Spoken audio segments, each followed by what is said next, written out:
Happy Tuesday, everyone. Welcome to a special episode of 2 Cent Tuesday. I'm your host, Doc Erica, here to give you my 2 cents on a current event. So, a lot of my friends and colleagues have been talking about this situation going on with Kanye West. If you haven't seen it, if you haven't heard about it, let's take a moment and see what happened last week. Well, you know why when I went to visit him the first time, Right after the election. Yeah, and I took the tweets Yeah. down and everything. Yeah. Because I was drugged the fuck out, bro. I was drugged out. I was on opioids. 2 days after I got off of opioids, and I was addicted to opioids, 2 days I got off of opioids, I'm in the hospital, right? I'm taking hey, everyone listen to this, please. 2 days before I was in the hospital, I was on opioids. I was addicted to opioids. I had plastic surgery because I was trying to look good for y'all. I got liposuction because I didn't want y'all to call me fat like y'all called Rob at the wedding and made him fly home before me and Kim got married. I didn't want y'all to call me fat, so I got liposuction, right? And they gave me opioids, right? And I started taking 2 of them and then driving to work on the opioids, right? Then my boy, and I'd always ask my boy, to hand me if it's, we on tour, give me some weed, blah, blah, blah. So he had to go give me the opioids. And there was talks amongst my camp, like, Ye's popping pills, right? So when he handed this to me, he said, this is used to kill genius, right? So I didn't take it. 2 days later, I'm in the hospital. I was taking 2 pills a day at that time. When I left the hospital, how many pills you think I was given? 7. I went from taking 2 pills to taking 7. So the reason why I dropped those tweets and everything, because I was drugged the fuck out, bro. It's against my ethics to diagnose someone that I haven't assessed, but I can talk about some observations that are pretty scary to me and that I've actually seen in many people recently that are in the public eye. And the question came up for me, why do people not talk about mental distress when it's somewhat apparent in those folks that we might encounter or that might be getting public attention at this point? So there were 2 main things that came up for me as I thought about this. The first is stigma, and the second is a refusal to acknowledge mental distress. Of stigma around receiving mental health services, and much of the stigma is born out of real concerns. So there's a lot of stigma around the idea that if there's a mental health issue and you acknowledge it, then it's seen as a sign of weakness. So you're not strong enough to handle the daily challenges like the rest of us, so you're weak.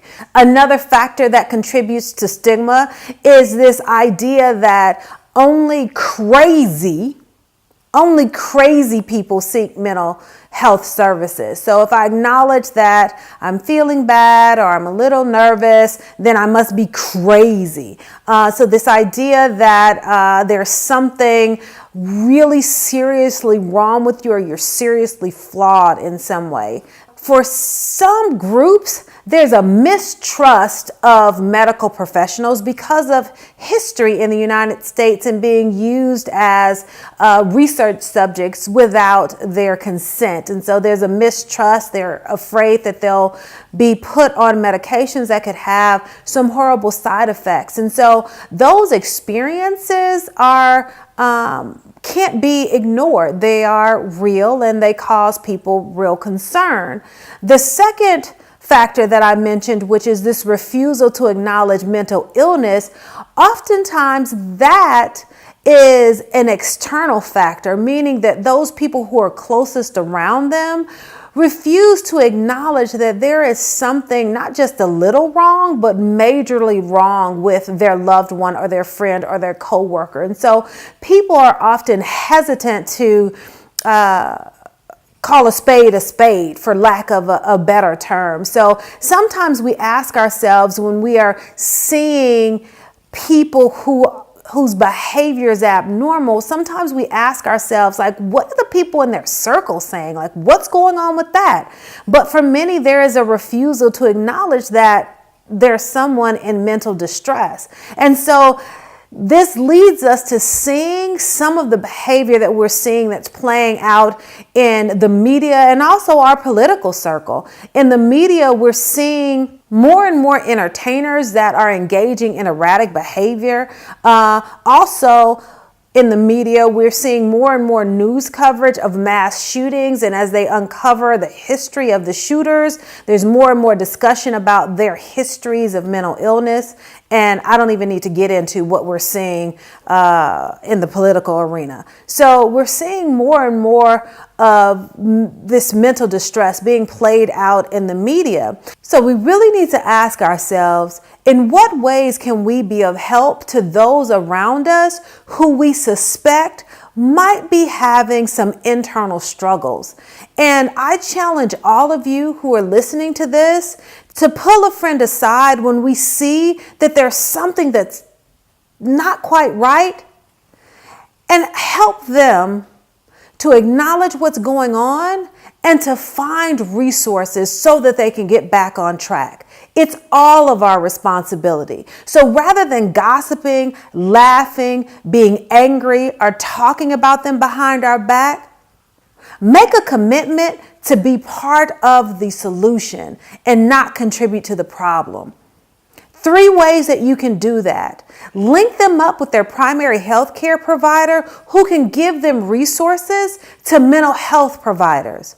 Call one of the national hotlines. I've listed a couple here for you below that could also get you or your friend in touch with providers that might be able to give you some help.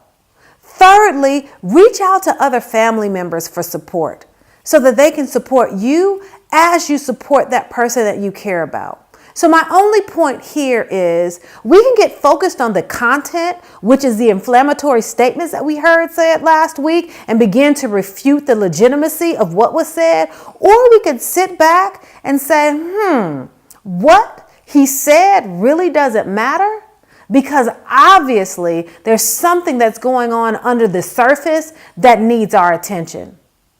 Well, that's just my 2 cents. I hope you enjoyed this special episode. Now, if there's anything that you all want Doc Erica to chime in on, feel free to hit me up on the email address below. Until then, remember, therapy matters.